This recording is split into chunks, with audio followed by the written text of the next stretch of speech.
Halo, kita jumpa lagi di channel Mekanik Hebat. Pada kesempatan kali ini kita akan bahas tentang I-Shift Transmission, yaitu transmisi semi otomatis yang dipakai di Volvo. Namun sebelum itu, mari sama-sama kita dukung channel ini supaya lebih berkembang dengan klik subscribe dan aktifkan tanda lonceng, agar teman-teman semua bisa mendapatkan notifikasi pembaharuan video di channel ini.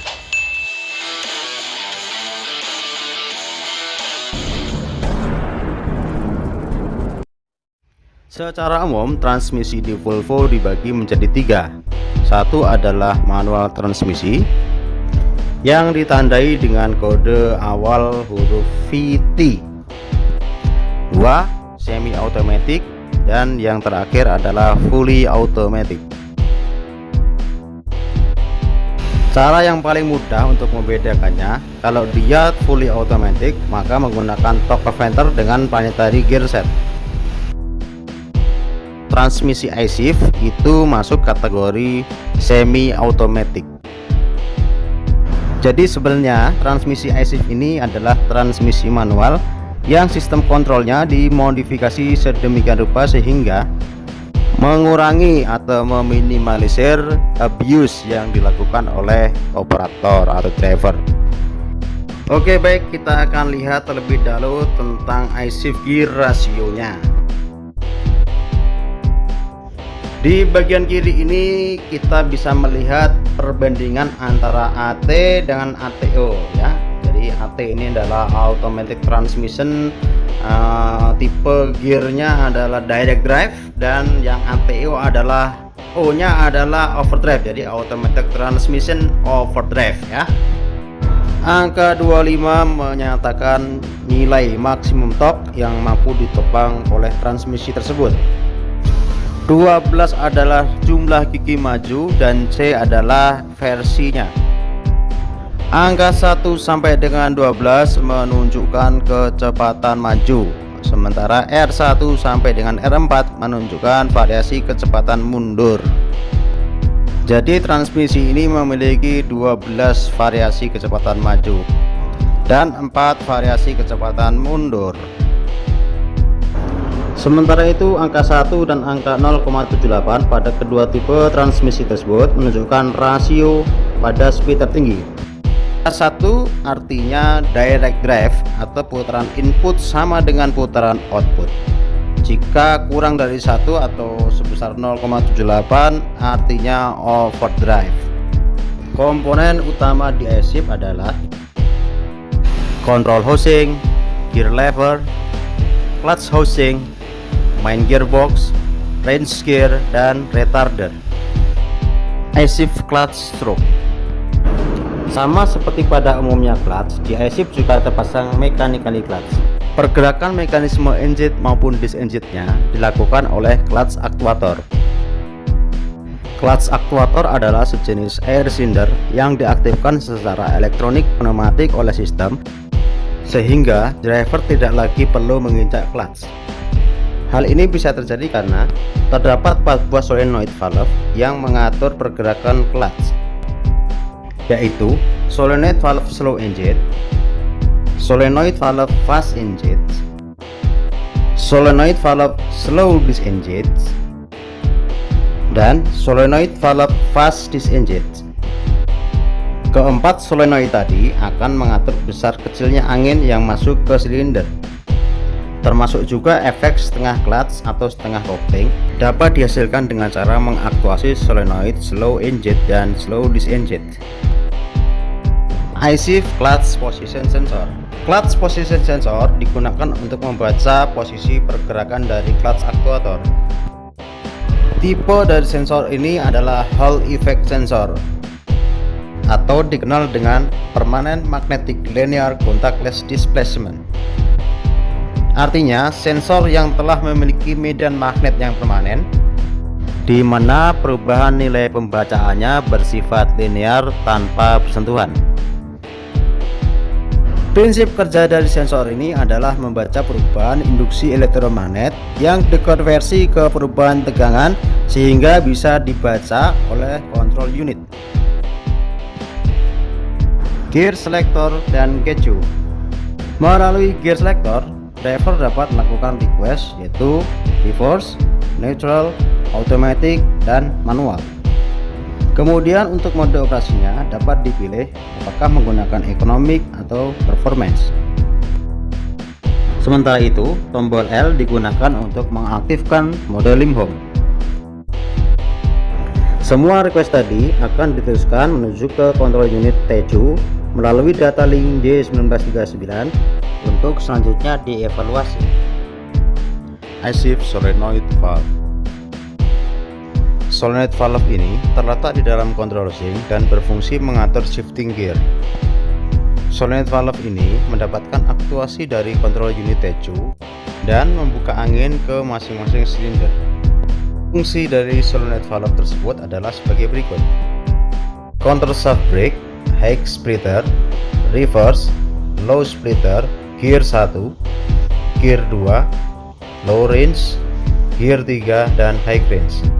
Agar mudah diingat, maka kita bisa membuat jembatan keledai dengan Bu Hasan Rondo Lawas anak 1, 2 hari libur 3 hari hadir. Atau silahkan membuat jembatan keledai sesuai dengan selera Anda.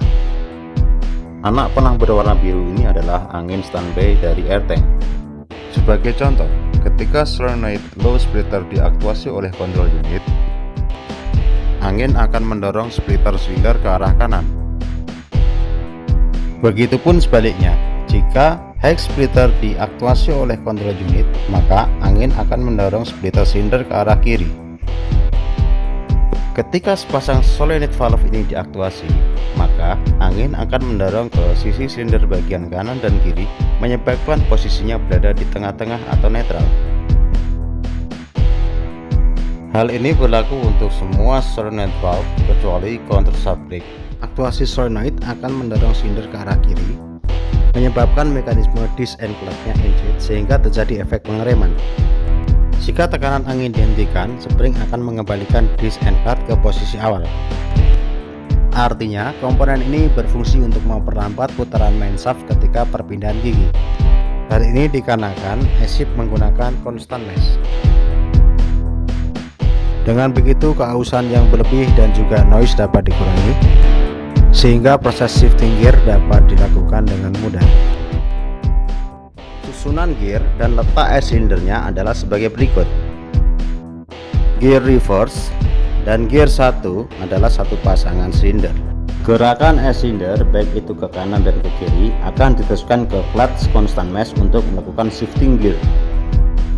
Gear kedua dan gear ketiga adalah satu pasangan. Posisi gear 3 main shaft terhubung dengan splitter low, maka pada speed 11 akan terjadi direct drive. Karena jenisnya adalah overdrive transmission, maka low splitter terletak di sebelah kanan, sementara high splitter sebelah kiri. Susunan ini berkaitan dengan prinsip hukum gear ratio. Berikut adalah perbedaannya.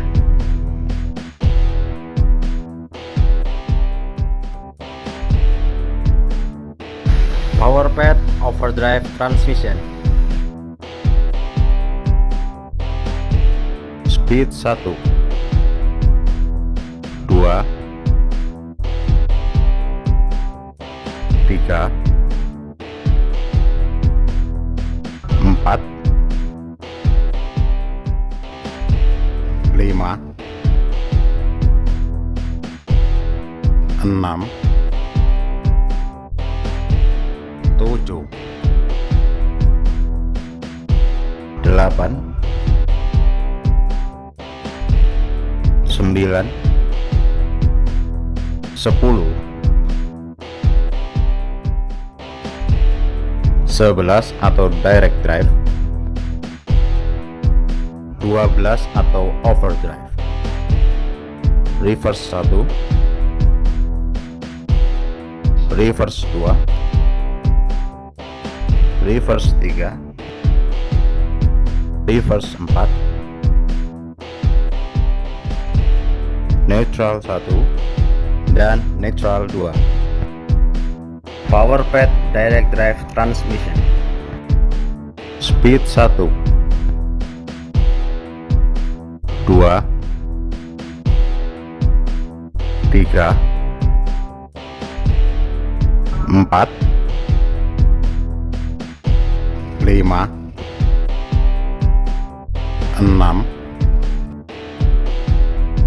7, 8, 9, 10, 11, 12 atau direct drive, reverse 1, reverse 2, reverse 3, reverse 4, neutral 1, dan neutral 2. Gear selector cylinder. Nama dan letaknya adalah sebagai berikut. Nomor 1 adalah locking key yang berfungsi untuk mengunci silinder splitter. 2 adalah position sensor yang akan membaca posisi dari splitter silinder. 3 selektor silinder untuk splitter. Nomor 4 adalah locking key yang berfungsi untuk mengunci gear selektor silinder 1 dan R. Sedangkan nomor 5 adalah selektor silinder untuk gear 1 dan R. Nomor 6 adalah selektor silinder untuk 2 dan 3. Dan nomor 7 adalah selektor silinder untuk range. Oke, kemudian kita akan bahas sensor di control housing. Nomor 1 adalah oil temperature sensor yang akan membaca suhu oli. Nomor 2 adalah position sensor yang akan membaca pergerakan silinder gear 2 dan 3. Nomor 3 adalah inhibitor. Nomor 4 position sensor untuk silinder gear 1 dan R. Nomor 5 plate limiting untuk membatasi stroke silinder splitter. Nomor 6 adalah inhibitor untuk silinder gear 2 dan 3. Nomor 7 adalah position sensor yang membaca pergerakan silinder range. Nomor 8 adalah counter shaft speed sensor. Dan nomor 9 adalah main shaft speed sensor. Semua sensor yang terpasang adalah induction sensor. Dari pembacaan posisi di masing-masing silinder, control unit dapat mengetahui aktual speed yang terjadi dan kemudian dilaporkan ke instrumen cluster. Kecepatan putaran di counter shaft dan main shaft akan dibaca oleh speed sensor, kemudian akan dievaluasi untuk menentukan shifting dan menentukan gear yang tepat. Sekian untuk pembahasan kali ini, kita akan lanjutkan di part selanjutnya. Jika ada pertanyaan, silahkan tulis di kolom komentar.